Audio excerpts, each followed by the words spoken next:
مسیح یسوع کی بابرکت اور فتح میں نام میں آپ سب کی سلامتی ہو۔ خداوند کا شکر ہو، خداوند کی تعریف ہو، خداوند کی تمجید ہو۔ خداوند آپ سب کو برکت دے اور کثرت سے برکت دے، آمین۔ آئیے عزیزو، خداوند کے زندہ پاک کلام میں سے آج صبح ہم پڑھیں گے مرکز کی انجیل، اس کا 5 باب۔ اور وہ جھیل کے پار گراسینیوں کے علاقہ میں پہنچے، اور جب وہ کشتی سے اترا تو فی الفور ایک آدمی جس میں ناپاک روح تھی قبروں سے نکل کر اس سے ملا۔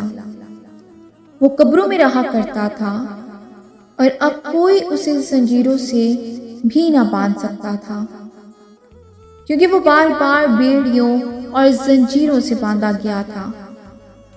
لیکن اس نے زنجیروں کو توڑا اور بیڑیوں کو ٹکڑے ٹکڑے کیا تھا، اور کوئی اسے قابو میں نہ لا سکتا تھا۔ اور وہ ہمیشہ رات دن قبروں اور پہاڑوں میں چلا تھا اور اپنے تئیں پتھروں سے زخمی کرتا تھا۔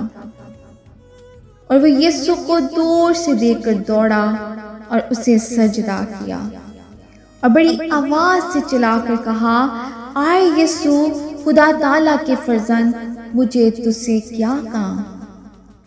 تجھے خدا کی قسم دیتا ہوں، مجھے عذاب میں نہ ڈال۔ کیونکہ اس نے اس سے کہا تھا، آئے ناپاک روح اس آدمی میں سے نکل آ۔ پھر اس نے اس سے پوچھا، تیرا نام کیا ہے؟ اس نے اس سے کہا، میرا نام لشکر ہے، کیونکہ ہم بہت ہیں۔ پھر اس نے اس کی بہت منت کی کہ ہمیں اس علاقہ سے باہر نہ بھیج۔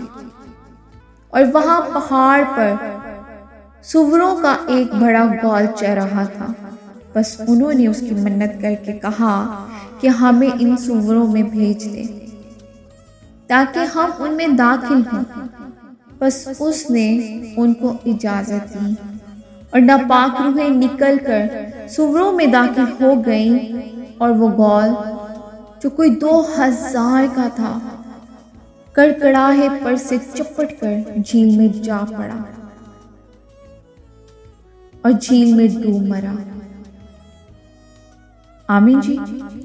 خداوند کے زندہ پاک کلام کے پڑھے اور سنے جانے میں اس کی برکت ہو، خداوند کا شکر ہو۔